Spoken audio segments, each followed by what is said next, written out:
मेरा नाम विक्रम है और आज मैं जो कहानी सुनाने जा रहा हूं उसके बाद शायद तुम रात में अकेले बाहर निकलने से पहले 10 बार सोचोगे। ये बात है पिछले साल की नवंबर की एक बेहद ठंडी रात। मैं अपने दोस्त अनुज के साथ एक छोटे से गांव बनकुइया में एक शादी में शामिल होने गया था।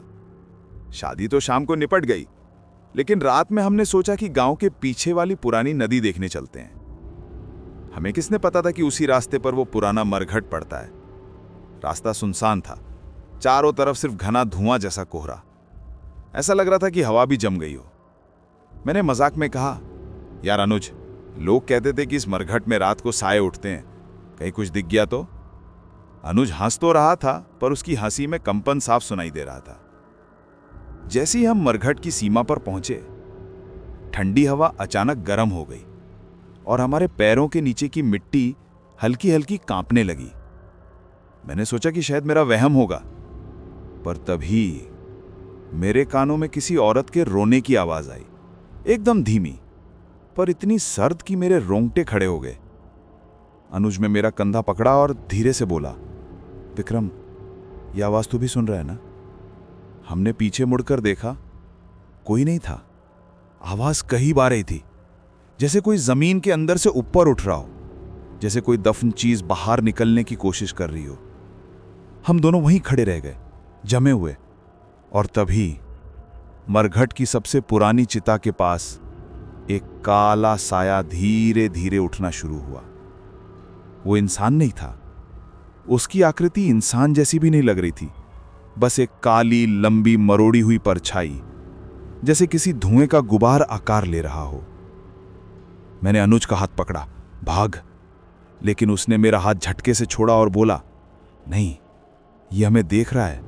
और सच में वो काला साया बिना चेहरे के सीधे हमारी तरफ मुख करके खड़ा था। वो काला साया उसी जगह स्थिर खड़ा था, लेकिन उसकी मौजूदगी हवा को और भारी कर रही थी, जैसे हमारे आसपास की दुनिया धीमी पड़ गई हो। कोरा ठंडा नहीं, अब गर्म महसूस हो रहा था, जैसे किसी भट्टी के पास खड़े हो। अनुज की सांसें तेज थी। मैंने उसका हाथ पकड़ना चाहा, लेकिन उसने अपने कांपते होठों से सिर्फ इतना कहा, विक्रम, ये हिल रहा है। और सच में वो काली परछाई जो पहले स्थिर थी, अब हल्के हल्के डोलने लगी।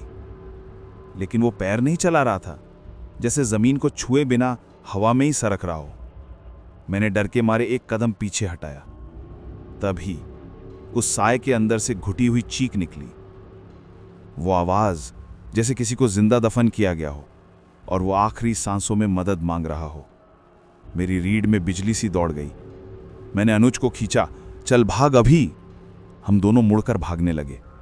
जैसे ही 2 कदम आगे बढ़े, हमारे पीछे से सैकड़ों चूड़ियां टूटने की आवाज आई और उसके साथ एक औरत के चीखने की। यह इंसानी आवाज नहीं थी, इतनी तेज, इतनी भयानक कि रात का सन्नाटा फट गया। मैंने पीछे मुड़कर देखा और जो दिखा उसे देखकर पैरों में जान ही नहीं रही थी। वो काला साया अब एक औरत जैसी आकृति लेने लगा था। लंबे उलझे बाल जिनमें राख जमी हुई थी, चेहरा पूरी तरह काला जैसे कोयला, और जिस जगह उसकी आंखें होनी चाहिए थी वहां बस 2 गड्ढे, गहरे, खाली। वो चिल्ला रही थी, लेकिन उसकी चीखें कानों से होकर सीधे सीने के अंदर घुस रही थी। अनुज बुरी तरह डर गया। वो भागते भागते बोला, विक्रम, वो हमारे पीछे उड़ रही है, पैर नहीं है उसके। मैं भी महसूस कर सकता था, वो हमारी तरफ तेजी से बढ़ रही थी। हवा का दबाव बदल रहा था, जमीन कांप रही थी, कोहरा उसके साथ घूम रहा था जैसे कोई तूफान छोटा सा। हम मरघट की सीमा पार करते ही खाई के पास पहुंचे। सामने सिर्फ अंधेरा और सूखी झाड़ियां थी। अब कहाँ जाएं? अनुज चिल्लाया। मैंने चारों तरफ देखा, लेकिन कुछ समझ नहीं आया। फिर मैंने कर्कश आवाज सुनी, औरत की नहीं, किसी बच्चे के रोने जैसी। आवाज खाई के नीचे से आ रही थी। अनुज का चेहरा सफेद पड़ गया। ये रोने की आवाज पहले भी सुनी है मैंने उसकी तरफ देखा। कहाँ? उसने कांपते हुए जवाब दिया, मेरे सपनों में। मैं कुछ समझ पाता उससे पहले हमारे पीछे वाली परछाई अब हमारे सर के बिल्कुल ऊपर उड़ रही थी। उसका चेहरा मेरी आंखों के सामने था, काला, फटा हुआ, राख से भरा हुआ, और उसकी आंखों के गड्ढों में अब लाल अंगारे चमक रहे थे। उसने धीरे से फुसफुसाया, तुम दोनों मरघट की दहलीज क्यों पार कर आए? मेरी सांसें बंद हो गई। हम दोनों खाई के बिल्कुल किनारे खड़े थे। हमारे पीछे मौत जैसी खामोशी और ऊपर मंडराती वो काली औरत। उसकी फुसफुसाहट अभी भी मेरे कानों में गूंज रही थी। तुम दोनों मरघट की दहलीज क्यों पार कर आए? मैं और अनुज एक दूसरे को देखकर भी कुछ बोल नहीं पाए। हमारी आवाज़ जैसे किसी ने छीन ली हो। अचानक हवा का झोंका आया और मुझे महसूस हुआ कि किसी ठंडी बर्फीली उंगली ने मेरे गर्दन को छुआ है। मैं वहीं जम गया। अनुज ने धीरे से कहा, विक्रम मत मुड़ना। पर मेरी गर्दन खुद ब खुद पीछे घूमने लगी, जैसे किसी अदृश्य ताकत ने पकड़कर मुझे जबरदस्ती पीछे देखने पर मजबूर कर दिया हो। और जैसे ही मैंने पीछे देखा, वो काली औरत अब मेरे बिल्कुल करीब थी।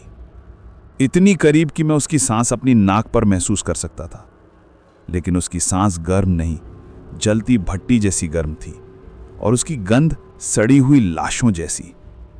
उसने अपना चेहरा मेरे पास लाया और फुसफुसाई, तुम्हारी किस्मत आज इसी मरघट में लिखा गया है। मैं चीख भी नहीं पाया। अनुज ने मेरा हाथ खींचा और हम दोनों फिर से भागे। इस बार वो औरत पीछे नहीं थी, वो हमारे आसपास घूम रही थी, कभी बाईं तरफ, कभी दाईं तरफ, कभी ऊपर, और हर बार उसकी चीख हवा को चीरते हुए हमारे शरीर के अंदर घुस जाती। हम भागते भागते एक पुराने टूटे हुए शमशान घर के पास पहुंचे। लाल ईंटों से बना, आधा जला हुआ, काली राख से ढका हुआ। अनुज चिल्लाया, इधर अंदर चल, शायद ये हमें अंदर नहीं फॉलो करेगी। मैंने बिना सोचे उसके पीछे दौड़ लगा दी। हम दोनों अंदर घुस गए। अंधेरा था, इतना गहरा कि हाथ सामने करो तो वो भी दिखाई ना दे। हम हाफ रहे थे, सांसें टूट रही थी, पर अंदर थोड़ी देर के लिए शांति थी। शायद हम बच गए, अनुज ने कहा।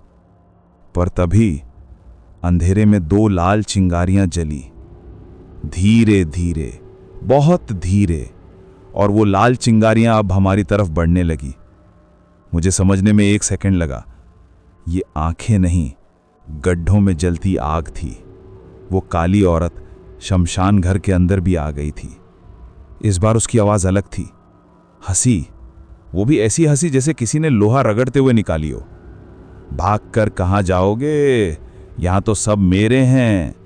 और उसी वक्त शमशान घर की दीवारों पर जली हुई हथेलियों के निशान चमकने लगे। एक नहीं, सैकड़ों हथेलियां जैसे अंदर से बाहर निकलना चाहती हों। अचानक दीवार पर पड़ा एक हाथ बाहर निकल आया और उसने अनुज की गर्दन पकड़ ली। अनुज चीखा, विक्रम बचा, पर उसकी आवाज चीख में बदल गई। हाथ उसे खींच रहा था, दीवार के भीतर, जैसे दीवार कोई जिंदा चीज हो और उसे निगल रही हो।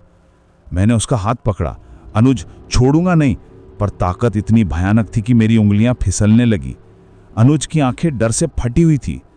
विक्रम मत छोड़ना प्लीज। और अचानक एक झटके से वो दीवार के अंदर खिंच गया। उसकी चीख उसी क्षण बंद हो गई और मैं अकेला अंधेरे में उस काली औरत के साथ खड़ा था। वो मेरे ठीक पीछे आकर बोली, अगली बारी तुम्हारी है। उसकी ठंडी सड़ी हुई फुसफुसाहट मेरे कान के बिल्कुल पास थी। अगली बारी तुम्हारी है। मेरे पैरों में जैसे जान ही नहीं बची थी। मैं अंधेरे में खड़ा था। दीवारों पर जलती लाल हथेलियां अब भी रह रहकर बाहर निकलने की कोशिश कर रही थी। अनुज, मेरा सबसे करीबी दोस्त, अभी कुछ सेकंड पहले इसी दीवार में समा गया था।